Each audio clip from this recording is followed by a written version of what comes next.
во влезот од зградата, го земаат и е ставено практично со врзани раце и нозе и во една вреќа за спиење и го изнесуваат и го стават во гепек од возилото.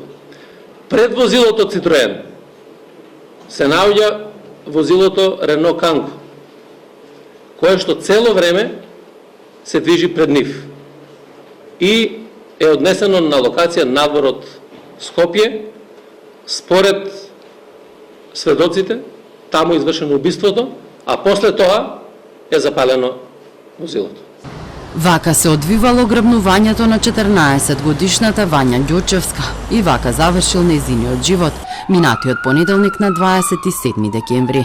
Двајца од осомничените кои го возеле Цитроенот со кој била грабната Вања, вечерта добиле информација дека тоа кобно утро ќе биде сама и во колку часот. Информациите кога Вања ќе го напушти нејзиниот дом во еднонасочната уличка во Дебар Мало, наум на Умовски Борча, за да се упати кон училиштето Песталоци, ги јавил нејзиниот татко на осомничениот за убиството, Љупчо Павлевски Палчо.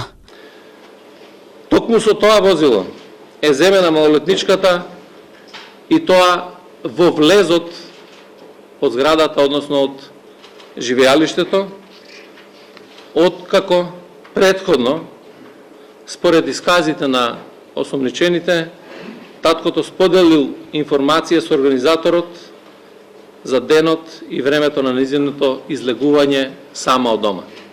Таткото за време на распитот ги негирал овие действија, кои ги кажуваат останатите осомничени. Од досегашниот негов исказ во полиција јас што го знам.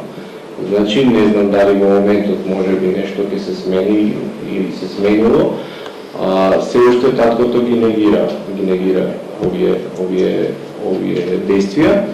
Значи, ние неговата инволвираност, која што сметаме дека е се уште посредна во овој случај, ја вадиме од контекстот на она што го кажуваат другите инволвирани во случајот, дека едното лице им кажало дека се ова го знае од контактот со таткото.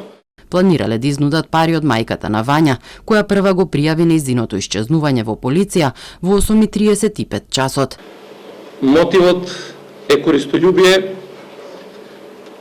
при што едно од лицата во договор и сознаење, според првичните сознанија на член на семејството, го извршувало,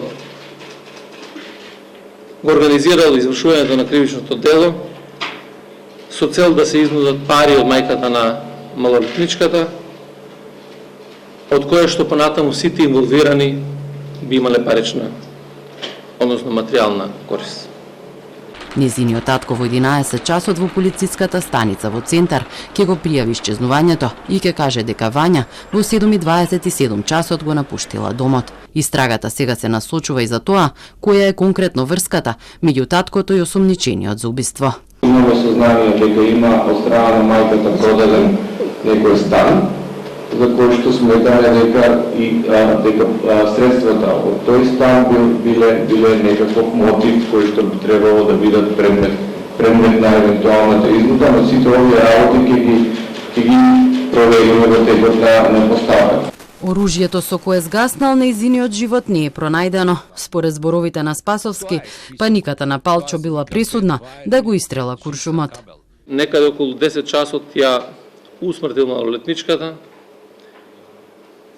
исплашен од доказите кои што може да дојде полицијата на веќе започнатата истрага веднаш после првата пријава за тоа сторено кривично дело.